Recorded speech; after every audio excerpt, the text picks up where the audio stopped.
All right, in this video, we're going to take a look at how to quickly set up Postman for using the JSON DB for REST interaction. In the documentation, you'll see a whole lot of curl commands listed, with the username and password, like you see here, and you can implement, and this is awesome, right? Works, brings back the latest collections from the database. And if you remember, our latest collections, the one we're using here is MLB players, so we'll just keep in mind this ID for a little bit later.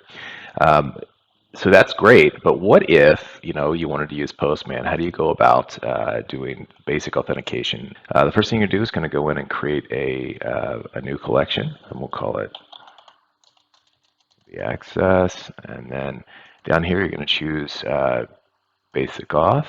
You'll enter the name.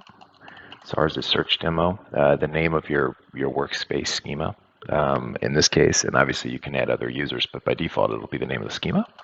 Put the same password here that you log into Apex with, and then we'll go ahead and hit save. All right, and with that, we can go create our first request. We're just going to keep it basic, so we'll start with get latest. All right, and then what you want to do next is grab the same URL path right through to before, so it's access to your autonomous database, or it's the name of your workspace. And then SOTA latest. These are the default out of the box REST APIs. And we can see here that it brings back the collection. And then really then you can begin to start building out the way you want to access in more detail. But a simple example would be, let's say for, we wanted to go and get a particular document ID.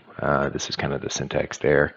So essentially we just take, instead of doing just latest, we'll take MLB players, the name of our collection here, put that up there.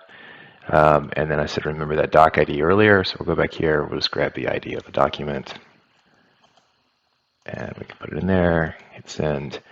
Right, it'll connect and it'll bring us back to player. So really simply, that's how you can connect with basic authentication via Postman into JSON DB in the cloud on ATP. Next, we'll look at how to set up OAuth.